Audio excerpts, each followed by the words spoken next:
സദസ്സിൽ ആളില്ലാത്തതിനാൽ പാലക്കാട്ടെ വ്യവസായ സ്മാർട്ട് സിറ്റി കോൺക്ലേവിൽ സംഘാടകർക്ക് മുഖ്യമന്ത്രിയുടെ വിമർശനം.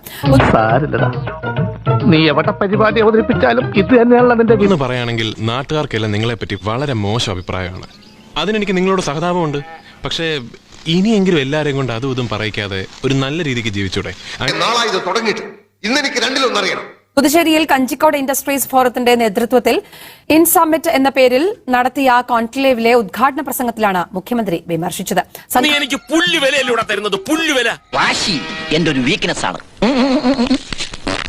ലോകമെങ്ങും ശോഭിച്ചിടും കാരണഭൂത പിണറായി വിജയൻ എന്ന സഖാവ് തന്നെ. അവന്റെ വാചകടിയിൽ വീണോന്റെ ജീവൻ നായനക്കി. ഞാൻ പറഞ്ഞില്ല അതുകൊണ്ടാ. ഒരു പണക്കാരനെ ബഹുമാനിക്കാൻ ശീലിക്കണോ? ബഹുമാനിക്കാൻ ശീലിക്കും. എന്തേ ജനങ്ങൾ സമ്പൂർണ്ണ സാക്ഷരത നേടിയതാണ് നമുക്കടിയായത്. എങ്ങനെ? സാക്ഷരത നേടിയപ്പോ ജനങ്ങൾക്ക് വിവരം വന്നല്ലോ. ശരിയാ, ജനങ്ങൾക്ക് നല്ല ബുദ്ധി വന്നാ പിന്നെ അവരെല്ലാ പാർട്ടിക്കാരെയും കല്ലെറിഞ്ഞ് കൊല്ലാനിടയുണ്ട്. സംഘാടകർ പരിപാടിയുടെ ഗൗരവം ഉൾക്കൊണ്ടില്ല എന്നും ആളില്ലാത്തതിനാൽ ഞാനിപ്പോൾ ഒന്നും പറയുന്നില്ല എന്നും മുഖ്യമന്ത്രി പറഞ്ഞു. പക്ഷേ ജനത്തിന് ഇപ്പൊ തിരിച്ചറിവ് വന്നു തുടങ്ങി. എന്നെ ഈ മൂഷിക ഭരണം കാരണം മുടിഞ്ഞ് കുത്തുവാളെടുക്കേണ്ട ലക്ഷണം.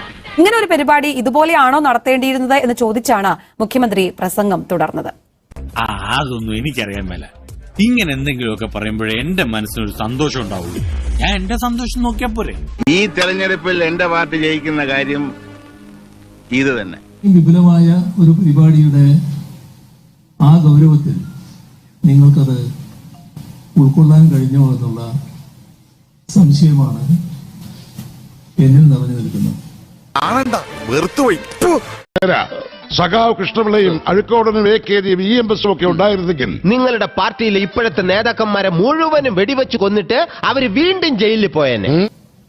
അത്രയേ ഞാനിപ്പോ പറയുന്നു.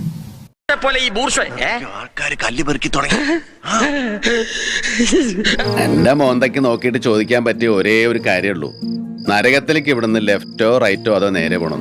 മാറ്റങ്ങൾ നല്ലതാണ്, മാറട്ടെ, അല്ലെങ്കിൽ നാട്ടുകാരെ അടുത്ത് പെരുമാറട്ടെ. ഒരു ചുവന്ന സ്വിച്ച് കാണുന്നുണ്ടോ? കാണുന്നുണ്ട്.